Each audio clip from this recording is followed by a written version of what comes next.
Yung mga alaga natin pabo, oh, pato, gansa. Palagi po tayo nagkatay ng pabo mga kaprobinsya. Binawasan po natin. Sa mga nakaraang araw po, nagkatay tayo ng pabo dun sa Area 1. Tapos, yung birthday ni Jojo at birthday ni Brod. At parang hindi nabawasan eh. Marami pa tayong mga tanda. Ayun po, may nakita po yung kasamahan natin dito. Napatay na gansa. At parang inatake naman kami dito ng sawa. Naglimlim na yung gansa pero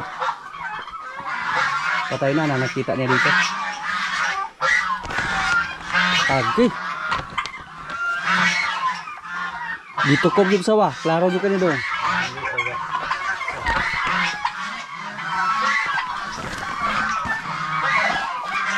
Untuk mga kaprobinsya, oh. Klarong-klaro na yung liig niya. Parang ditupsag sawa at gusto nulukin, oh.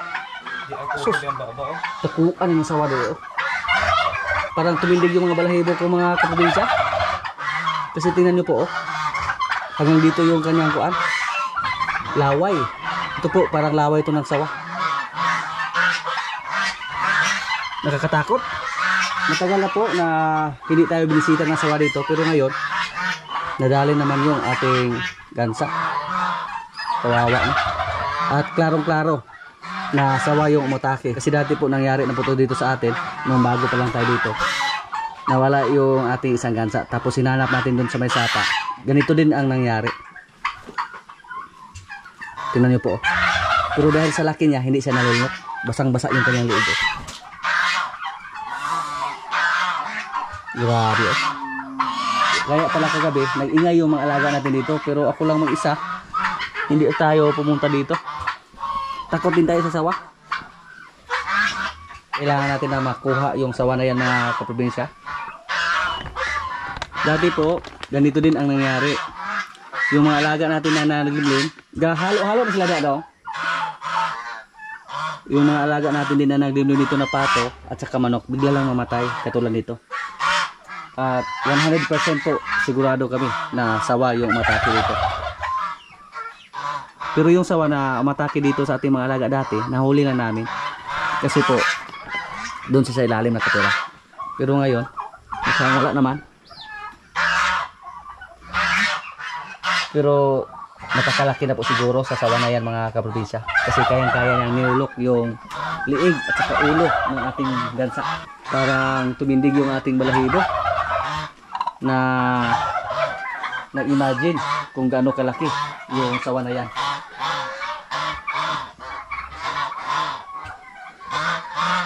Baka andyan lang sa ilalim pero wala namang butas dyan. Ito, klarong-klaro mga kaprobinsya.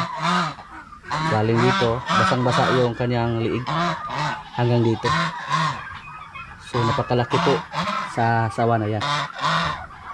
Sunod na araw, mag-request tayo ng mga kasamahan. Hanapin natin yan, yung sawa na yan. Siguro yung sawa na yun po ang nakita namin doon sa may falls. At bumisita na siya dito sa atin. May mga pabo pa tayo dito mga kaprobinsya na naglimlim. Pero hindi po sila nakikita ng sawa. Pero hindi po ako sigurado kung nakakain ba siya o hindi. Pero sa tingin ko po hindi siya nakakain. Baka nagdamag siya na gustong lulukin yung ating gansa.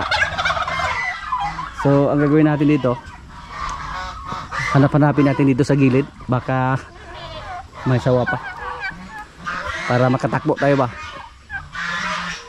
Tumilig yung balahibo ko mga kaprobinsya dahil sa laki ng sawa na gustong lumunok sa ating gansa. Maghanap tayo dito ng mga butas. Baka may mga butas dito ba, mga bangag. Saan kaya sa galing? Lagyan natin ng net yung ating kubo mamayang gabi para kung sakaling babalik yung sawa na yon, mahuli siya.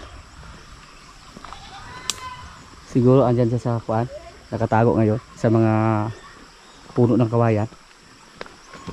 Dati ganun din yung nangyayari sa ating mga alaga. Dalawang beses na po kami nakahuli ng malaking sawa dito mga kaprobinsya sa mga baguhan dyan. Napakalaki po sa mga nahuli namin. Nung una, nakapasok siya sa net. Nakapasok yung ulo niya at hindi na siya nakalabas.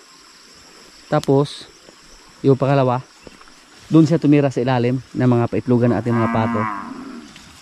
At nakita namin, kaya napakadali lang namin siyang hinuli.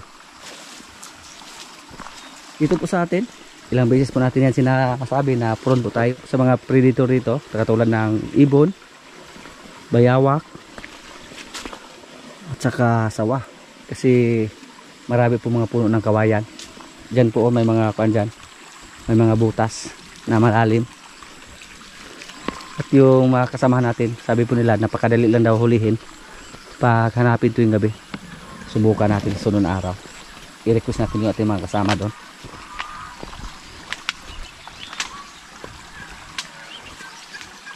%100% po tayo mga kaprobinsya na sawa yung matake kasi nabasa yung liig. Pero hindi nang kaya niyang lunukin dahil sa laki ng ating gansa. So hindi niya nalunok. 2 gabi o 3 gabi mula ngayon sigurado tayo na babalik yung sawa na yan. Dito po lagyan natin ito ng net. Paikutan natin ng net tuwing hapon. Para pag may sawa na pumasok at nakapasok yung ulo niya, mahuli siya. Yan po ang balak natin dati pero hindi natin natuloy kasi tumahimik na. At ngayon, gutom naman siguro yung sawa na yan, bumalik siya dito sa atin, sa ating area. So yung gansa natin ngayon, nabawasan na naman. Dati po, dito tayo naglagay ng mga paitlugan ng ating mga pato, gansa. Nakita po sa ating kasama na andun sa ilalim ng paitlugan nakatago yung sawa.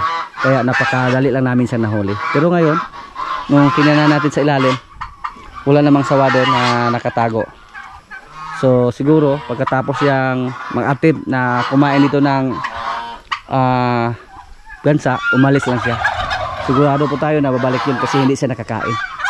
Nag-iwan siya dito ng bakas. Dito po, lagyan natin ng harang na lambat, yung net, yung kulay green, para kung sakaling mag-attempt siya pumasok, matrap po siya or mahuli po yung liig niya. So napakasayang po sa ating gansa, pero wala tayong magawa kasi dito sa atin pag nasa probinsya tayo or nasa bundok, prone po tayo sa mga ganyang pangyayari.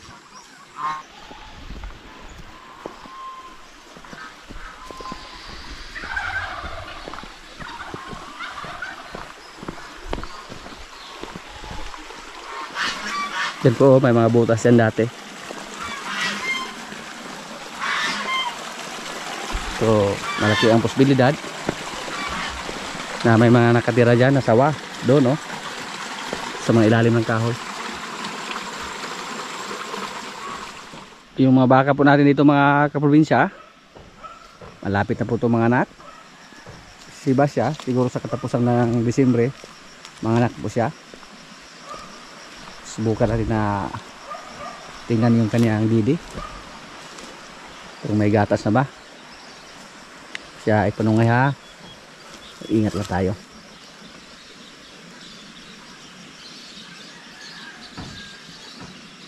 Walang lumabas, oh. Pero buntis po. Yan, oh. Klarong-klaro na buntis siya.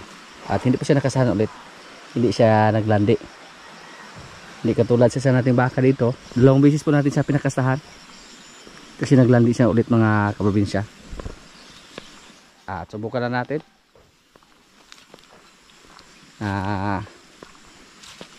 hintayin kung kailan siya mga anak.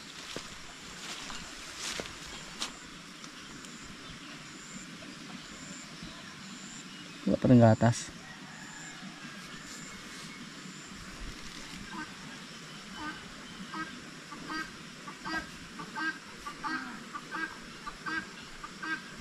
Napansin po namin na maliit yung tiyan niya ngayon compare dati.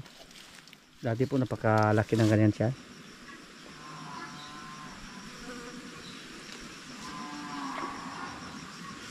Kung nabuntis siya sa unang kasa, sa sunod na linggo, manganak po siya. Naisipan po natin na magbawas ng baka dito. i-dispatcha na po natin si Pacbones. Si Pacbones po anak ni Basya at medyo native lang siya, kaya siya po yung una nating ma-dispatcha. Kasi dito po sa atin marami na po tayong alaga, nasa mga 21 heads yung mga alaga natin dito, kasama yung si Marites.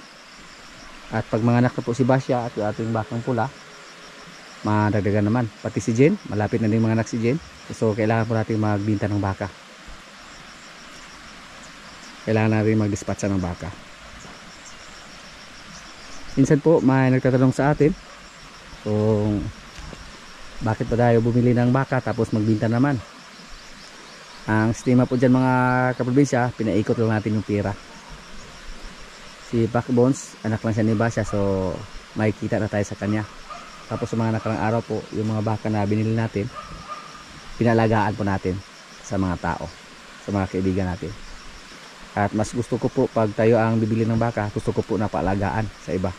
Kasi wala na tayong gastos dyan. Nakatulong naman tayo sa kanila na para kumita, at the same time, kumita din tayo. Yung tiyan ni Basya, para gumalaw.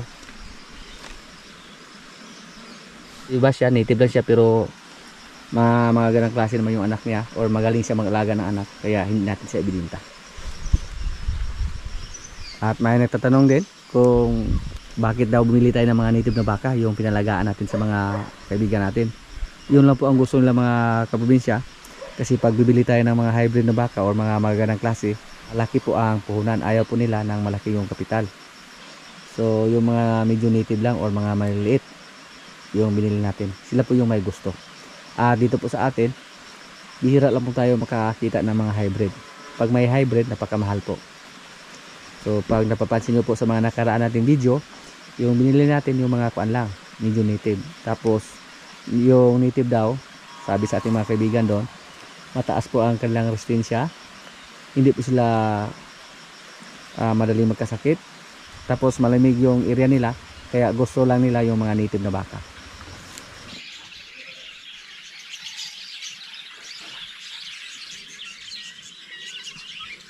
Yung mga bingala natin, 1, 2, 3, 4, 5, 6, 7, 8, 9, 10, 11, 12, 13, 14, 15, 16, 17, 18, 19, 20, 21, 22, 23 heads. Pang 24 yung andun sa kulungan na may sisiw. Yan, dami. Lalo na pag hindi pa namatay yung mga sisiw nila, napakarami na po sa ating mga bingala. At ngayon po, mukhang naka-adjust na sila na may mga kasama silang mga manok. Hindi na po nila hinahabol yung manok. Napakaingay po nila mga kaprobinsya. Yung mga baka natin, si Bitas, si Pungkong, lamig ilaw si Pungkong, sinaw kay panit, si Pugi, magpariras lang, si Lemet, si Duldul,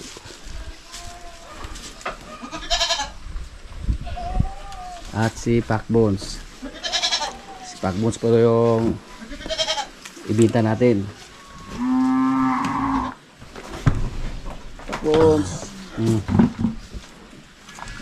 Paalam Pacbones, pag magkasundo kami sa presyo sa komprador na tumingin sa iyo.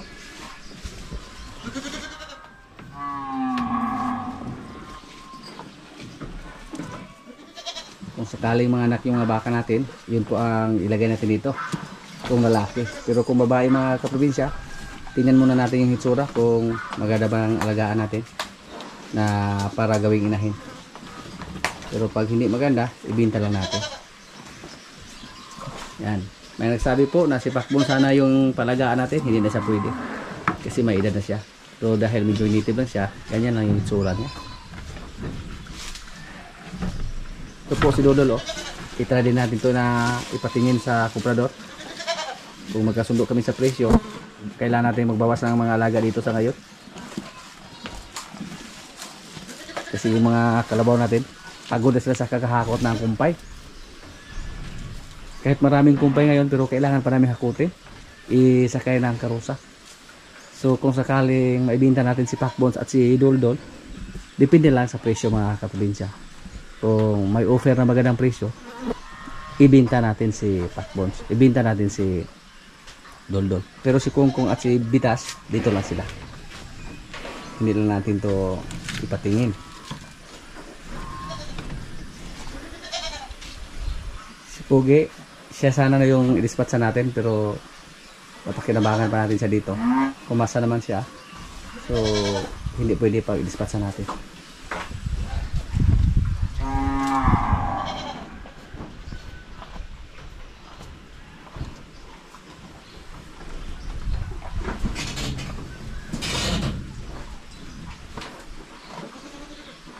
Napakaliit pa ni Lemer nang dumating sa dito mga kaprobinsya, pero ngayon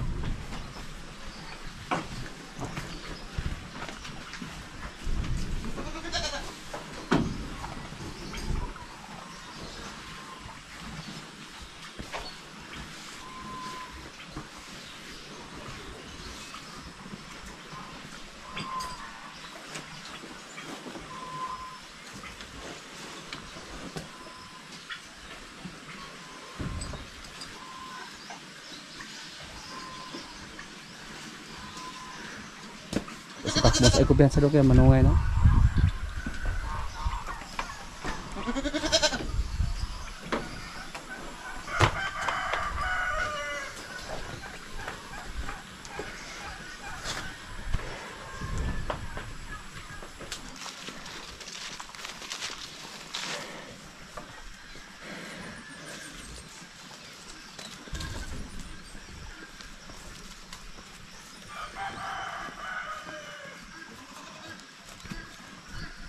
Ang arte niya maglakad.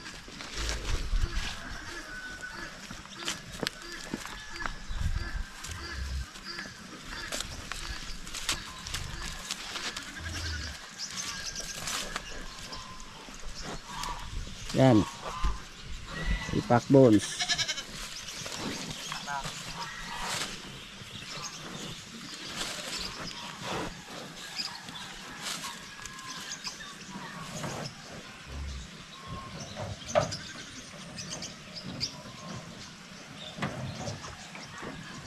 Kinain na yung lupa. Uy.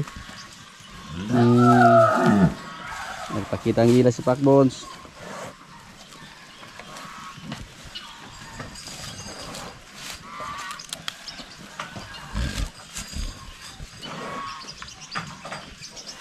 Si Doldol. Labas din natin. Uy. Yung siya daw.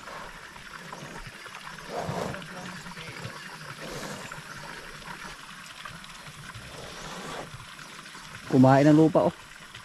Kumain ng iron. Karoon na nigagyang?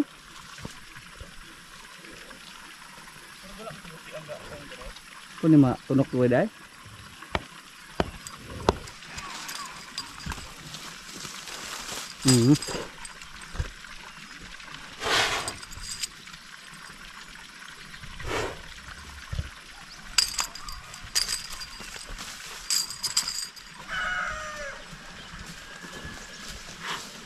Gusto makipag-away ni Lemer kay Doldol. Ang laki na po ng katawan ni Lemer, oh.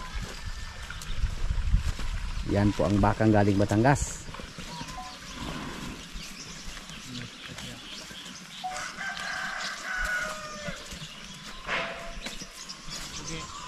Ayra, ayan na si Pugi. Sa sulod na yan. Delikado pag nasa labas lang lahat, baka makawala.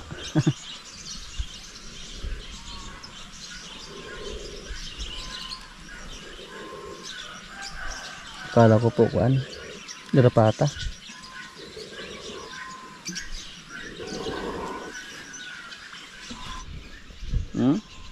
Hangad-hangad yun.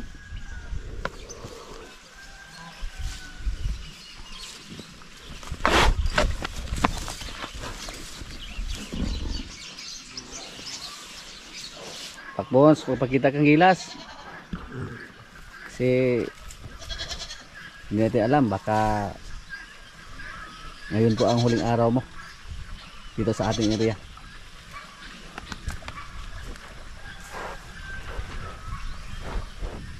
Ito si Doldol.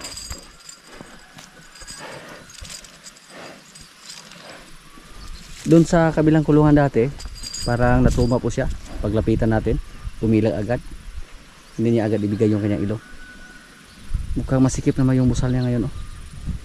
Kailangan naman siguro itong palitan.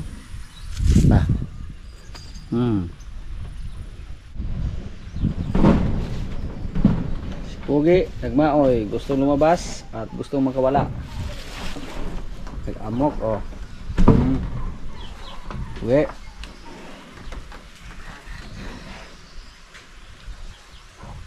Relax ka lang, Pugi, ha. Magkuha tayo ng napier, ibigay sa ating kambing. Tapos bigyan din natin ng napier si Marites. Ito na po yung resulta sa aming mga napier dito, oh, na pinakain namin kay Rambo. Hindi na tumubo yung iba, kaya kailangan na po natin na itali si Rambo. Mamatay po yung mga napier natin pag palagi natin siyang papuntahin dito. At least marunong nang kumain si Rambo ng napier. Naka-adjust na siya dito sa atin. Napier lang ibigay natin kay Rambo, pero kuano natin, kumpayan.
Si Marites naman yung bigyan natin ng kumpay. Pinalabas po namin yung nanay niya para makakain ng damo. Si Marites nasa loob lang ng bakod para hindi siya makapinsala sa mga tanim doon sa katabing area.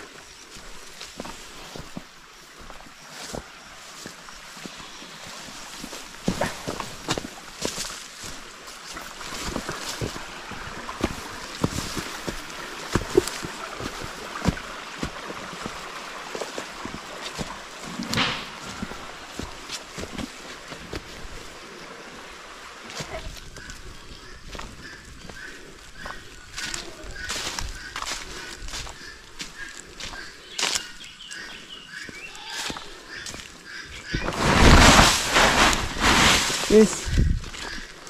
Pantis.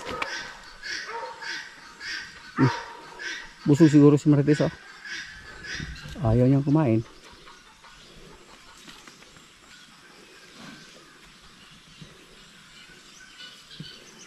Pag ayaw mong kumain, Tis, yung nanay mo ang kumain dito.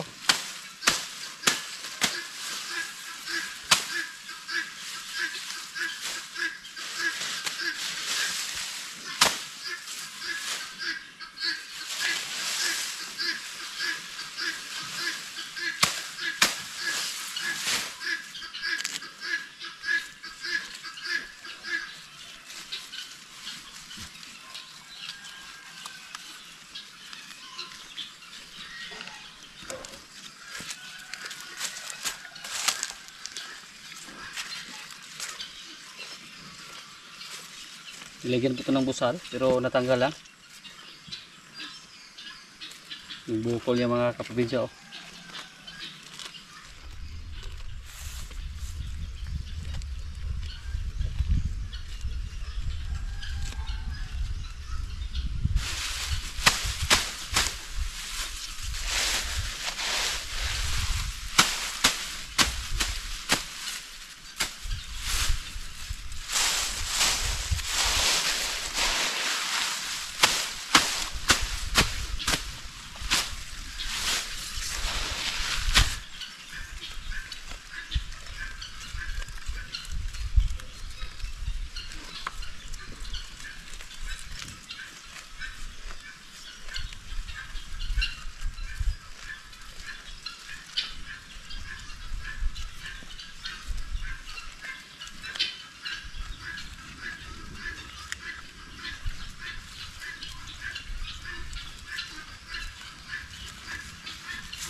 Ubusin mo yan, Tess, ha?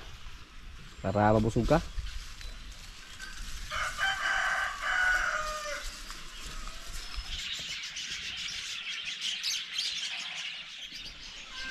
Mga kaprobinsya, kailan na po?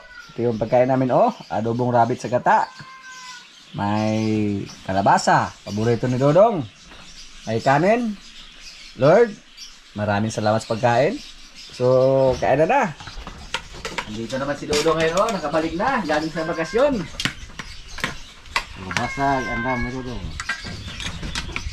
Nilutuan agad ng kalabasa kasi nang-miss na yung kalabasa. Nang-miss yung kalabasa.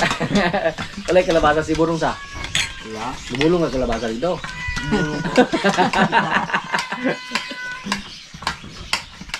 Diba so? Diba so?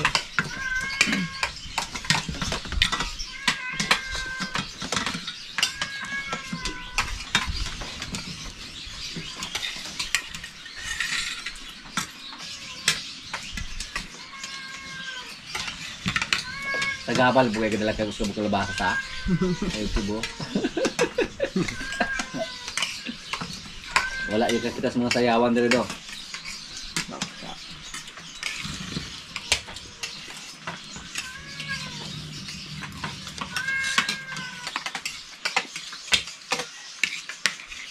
So, kasi unod ang isda, soy. Naghatag niya. Unod. Pagkat ito kay gaagum umubugog. Sama to tay bugog. Unod mo to? Balaka na kay.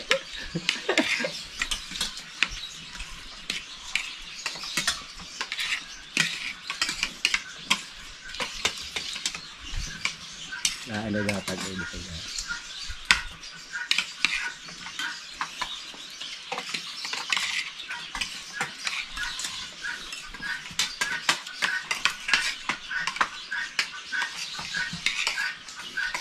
Salamat ka sa ampaw no ha. Inigatan ako.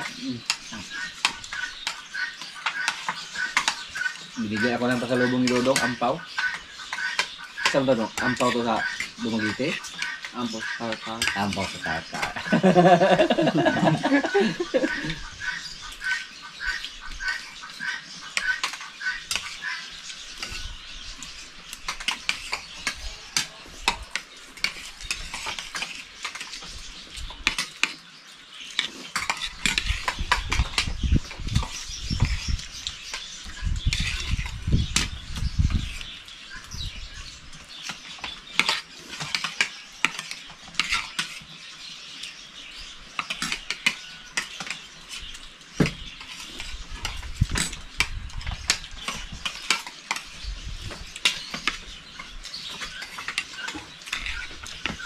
Ano sa bawah, pre?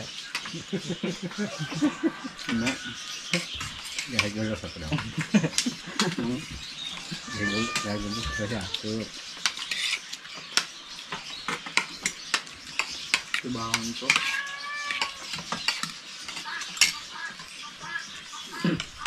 Wala kumagitian ni Moy mo ang magulang do.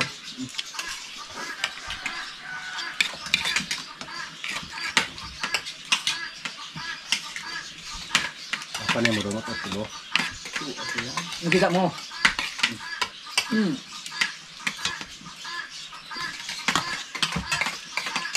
Asal gitu kan? Sibo. Ano yung sabagti?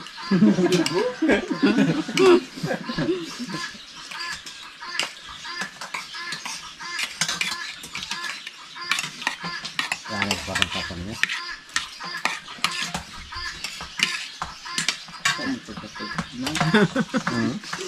Ada kota-kota hanay. Wala pa ako tahay? Ano mo to? Wala gigi pala tapan mo dahil. Natin dito? Ha? Natin yung piki.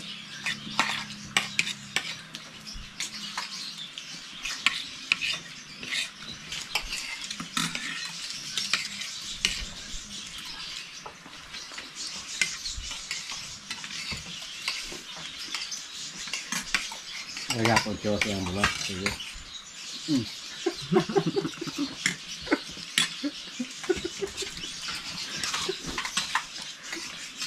Hindi ka na malay. Ito mo. Patapot yung mo.